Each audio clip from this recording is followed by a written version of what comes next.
أعوذ بالله من الشيطان الرجيم بسم الله الرحمن الرحيم الحمد لله رب العالمين ولا عاقبة للمتقين ولا عدوان إلا على الظالمين أما بعد السلام عليكم ورحمة الله وبركاته فلنتنما ناتني أرعابا وانسك ريتا panaraka tsy tapaka an'ity fampatsahivana mahakasika ny finoana islamo ity. Manaraka zao dia tsy mitsahatra antsika midera ny Allah subhanahu wa ta'ala ary mandefa tsodrano sy fandre-pahalemana ho amin'ilay malalantsika i Muhammad ibn Abdillahi alayhi afdalus salatu wa taslim sy ireo fianakaviana akaiky, ireo mpanaradia azy ary izay rehetra nanaraka ny sorodalany sy ny fikitra amin'ny fomba amam-panao ny mandra-patongava ny andro fitsarana. Rahala anabavy atao anatin'ny finoana islam.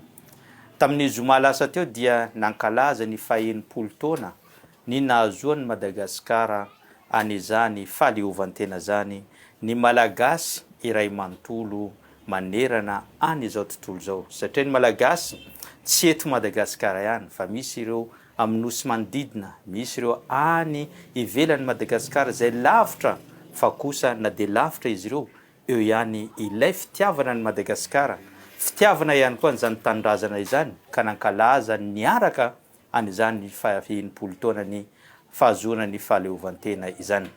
Izany indrindra no horesadresantsika amin'ity androany ity satria tadidio fa misy ilay fomba fiteny manao hoe hubbul watan min al-iman. Ny fitiavanao, ny tanindrazanao, ny firenenao dia tafiditra ao anatin'ny finoana any Allah subhanahu wa ta'ala. Ny tanindrazana dia ilay tany na ilay toerana naterahanao, ny tombonao, ny anaranao, ny ainanao, ao no misy tranonao, ao no misy ireo zavatra zay ataonao rehetrarehetra, zany nantsona hoe tanindrazana. Ary tianao izy io, tsy misy olona eto ambony tany tsy mankatia an'izany tanindrazana zany. Ary voadidiny lalàna sy voadidiny Allah subhanahu wa ta'ala mihitsy ny olombelona rehetrarehetra mba hitia an'izany tanindrazany izany. Ka amin'ity androany ity inshallah antsika hiresaka ireo anjara briky zay hoentin'ny finoana islam mahakasika an'izany tanindrazany izany. Ya raha mahalala aloha fa le zany tanindrazana zany dia misy zavatra maromaro mitambatra no tonga hoe ity zavatra ty firenena sy tanindrazana. Voalohany dia misy ny vahoaka. Ny vahoaka ao anatin'ny tanàna anankiray satria ny tanindrazana na ny tanàna tsy antsona misy tanàna sy firenena zany raha tsy misy vahoaka ao anatiny. Ary ny faharoan'izany misy ny toerana, zany hoe ny tany izay ipetrahany ireo vahoaka ireo satria tsy azo lazaina firenena ihany koa ny tanàna anankiray raha tsy misy toerana izay ipetrahany ireo vahoaka ao anatiny. Ary ny fahatelo dia misy ny fanjakana na ireo olona voafidy sy voatendry hitantana an'izany tanàna zany amina lalàna mendrika izay eken'ny finoana islam ary ekeny izao tontolo zao amin'izay fotoana zay. Ary mpaminany sallallahu alayhi wa sallam anisan'ny napirisika antsika amin'izany fitiavana an'izany tanindrazana zany. Jereo anie tantarany mpaminany sallallahu alayhi wa sallam rehefa izy noroahany ireo vahoakan'ny Makka niala an'izany Makka izany. Nandritra ny 13 taona izy na mpaminany azy dia niantso ny olona mba hiditra ao anatin'izany finoana islam. Misy ireo zay nanaraka an'izany ary misy ihany koa ireo olona zay nandà. Ka nandritra ny 13 taona no niantsona an'izany olona zany. Farany dia nanao sesitany izy ny tenany niala tao Makka satria efa mafy ny fanenjena nataony ireo vahoakan'ny Makka azy. Teo am-pivoanany zany Makka izany nandeha isy Abu Bakr Siddiq radiyallahu ta'ala anhu tamina tendrombohitra anankiray nitodika izy nijery ny Makka satria eny ambony tendrombohitra mahita tsara ny tanànany zany Makka izany. Rehefa teo izy dia nitodika izy nijery ary latsaka ny ranomasina mpaminany sallallahu alayhi wa sallam. Teo izy dia niteny amin'ny teny manao hoe Allahumma anti ya Makka ahabbul bilad ila Allah wa anti ahabbul bilad ilayya walaula al-mushrikuna ahlaki akhrajuni lama kharajtu laki au lama kharajtu minki. Zay tenin'ny mpaminany sallallahu alayhi wa sallam. Izy dia niteny o ry tompo Allah, vavolombelona anao ry tompo Allah fa ny tanàna Makka no tanàna tianao indrindra ary tanàna tiako indrindra. Raha ohatra ka tsy ireo mpikomy tao Makka zay nanenjika ahy namoaka ahy amin'ny tanàna io dia tsy nivoaka an'izany tanàna zany satria tiako izany tanàna zany. Fantatrao ve Makka fa io toerana zay naterahany mpaminany sallallahu alaihi wasallam. Ino ny ainany, tao no nanambadianany ary tao no nazaonany zany faminaniana zany. Raha ny sitsiny, raha nalahelo sy latsa-dranomasina rehefa no voaroka tao amin'izany tanàna zany. Tahaka an'izany ihany koa ny olona rehetra manerana an'izao tontolo zao. Rehefa anao voaroka amin'ny tanànanao na voasesy tany amin'ny tanànanao, malahelo anao satria mitoetra ao am-ponao, izany fitiavana an'izany tanindrazana sy ny firenena zay nisy anao izany. Eto antsika akateboka maromaro kely ho an'olona zay mipetraka amin'ny tanàna anankiray. Misy ireo adidy zay takina indrindraindrindra amin'ny finoana islam mandidy antsika amin'izany zavatra izany. Ny voalohany amin'izany rehefa anao zany amin'ny tanàna anankiray dia mankatia an'izany tanàna izany ary mankatia ny olona ao anatin'izany tanàna izany. Satria nahoana? Ohatra eto Madagasikara, obligatoire mpino islam tsirairay, ny malagasy tsirairay mankatia ny Madagasikara. Ary mankatia ihany koa ny vahoaka malagasy amin'izay fotoana izay. Tsy misy fanavakavahana ambolo-koditra, tsy misy tsy fitiavany amin'ny sisiny na ny eto afovoan-tany.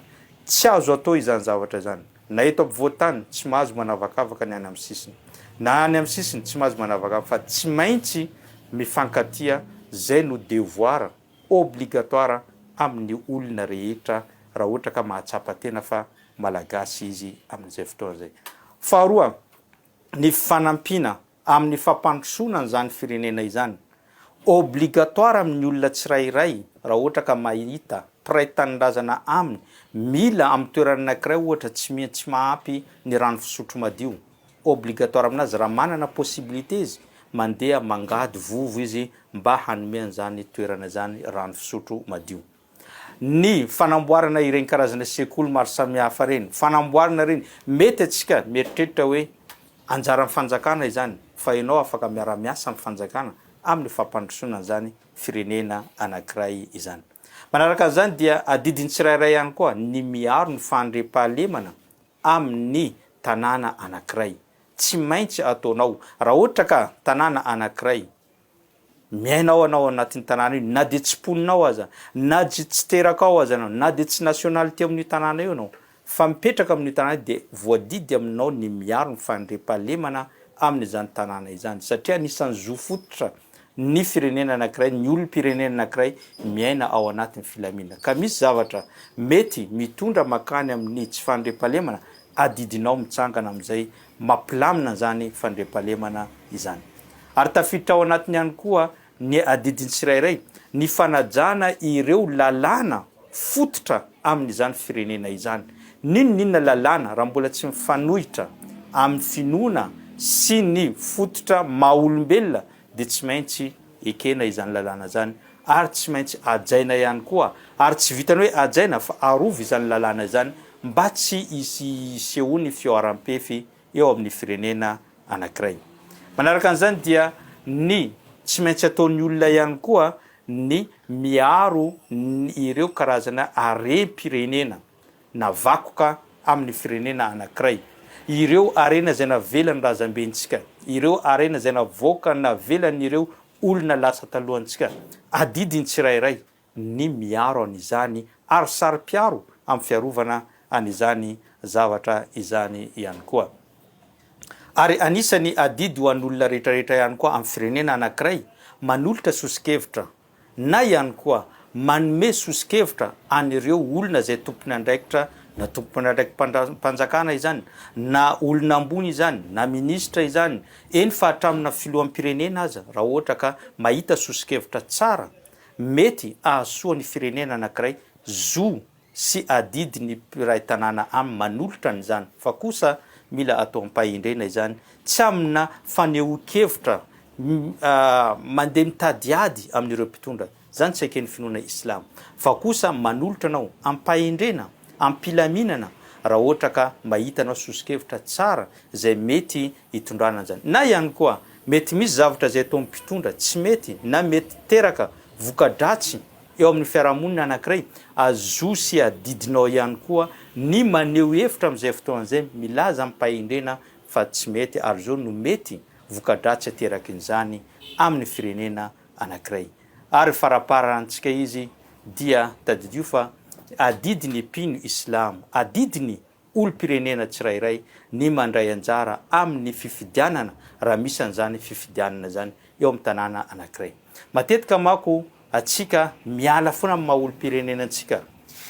Aoko anao andray anjara amin'izany, na ianao andray anjara amin'ny fifidianana, na anao andray anjara amin'ny filatsahana mihitsy aza amin'izay fotoana zay, mba mitondra anjara birikinao entinao nasoavana ny mpiray tanànanao amin'izay fotoana zay. Amarantsika azy raha lasa nabavy anatin'ny finoana islam, rehefa misy ireo adidy dia misy ihany koa ny zony olo-pirenena anankiray. Ary ny zony olo-pirenena ity dia mitodika avy hatrany amin'ireo mpitondra na ireo olona ambony eo amin'ny firenena anankiray. Zony olona olo-pirenena anankiray dia mba iaina am-pilaminana, iaina amin'ny fiainana tsara ary manana ny azony na ihany koa miaina ao anatiny fahasambarana amin'ny maha olombelona. Traitement nataony olo-mpitondra anankiray amin'ny olo-pirenena dia traitement amin'ny maha olombelona. Zany dia zo fototra ny olona miaina eto ambony tany. Mananjoantsika rehetra ho omena an'izany zavatra izany, satria raha tsy azonao zany dia alaim-panahinao hanao zavatra miopefy amin'izay fotoana zay, ka afatra atsipy ho an'ny ireo ihany koa an'ireo olo-pirenena izany rehetra izany. Anisany zony mpiray tanàna ihany koa ny fahazoana ohatra amin'izany nationalité na ireny karatra maro samihafa reny, fa tsy misy avahana omena sasany na tsy omena sasany. Ary mbola tsindriko manokana eto koa fa ny mpino islamo ane dia anisany malagasy, ka maha malagasy ny mpino islamo raha mitondra anarana izy, anarany mpino islamo dia aza avakavana izy, omeo azy ny zo fototra an'izany mpino islamo zany, omeo ny nationalitény, omeo ny karapanondriny, na dia anarana musulman aza ny hoetiny satria teraka teto. Ary ihany koa tsy vitan'izany fa manompo an'izany firenena zany, manao zavatra rehetra amin'izany firenena izany. Ary anisany zo fototra ny olo-pirenena ihany koa dia ny fahalalana amin'ny fanehoan-kevitra, afaka maneho hevitra izy. Tafiditra ao anatin'izany ihany koa ny fahalalana amin'ny fisafidianana ny finoana izay tiany arahana. Tianaraka ny finoana kristianina izy, afaka manaraka ny finoana kristianina. Tianaraka ny finoana musulmana izy, afaka manaraka an'izany. Tianaraka finoana hafa, eny fa hatramin'ny finoana fomban-drazana, zay tiany atao amin'izay satria safidy malalaka. Resa-pinoana io, avelao izy isafidy amin'izay zavatra zay. Fa kosa amina mpitondram-panjakana, amina olo ambony atsika, raha ohatra ka manana an'izay toerana zay anao, avelao ny olona malalaka, fa kosa samy ijanona amin'ny finoany. Tsy misy fanerena, tsy misy ady ary mifankatia. Ary ny malagasy hatramin'izay moa tsy mbola nisy adi-pinoana teto, ary mbola mifanaraka izy ireo hatramin'izao. Ka zay ho irarina amin'ity faha-enimpolo taonany natongavana sy nahazoantsika an'izany fahaleovantena izany. Mangataka amin'ny tompo Allah subhanahu wa ta'ala ity Madagasikara antsika izay iaraha-manana iombonana ity, mba hiandroso ary tafita any amin'ny tanjona izay niriny. Ireo mpitondra antsika mangataka amin'ny Allah subhanahu wa ta'ala mba harovany amin'ny fanaovana asa sy ny adidy amanandraikitra maro samihafa. Ary mangataka amin'ny Allah mba hamalavala azy ireo, hamalavala ihany koa ny vahoaka malagasy, hamalavala antsika rehetra, indrindra ny mpino islamo ato amin'ity firenena malagasy ity. Zay no afatra avy aty aminay, ary zay ihany koa no anjara biriky ny mpino islamo manoloana ny tandrazany sy ny firenenany ity malagasy ntsika rehetra ity. Zay ngamba no fandarantsika tamin'ity androany ity. Isorako anao nanaraka an'izany hatranam-piandohana ka hatramin'izao fiafaran'izao. Ny tegna dia mametraka ny mandrapitafa ho amin'ny manaraka indray. Wassalamu alaikum wa rahmatullahi wa barakatuh.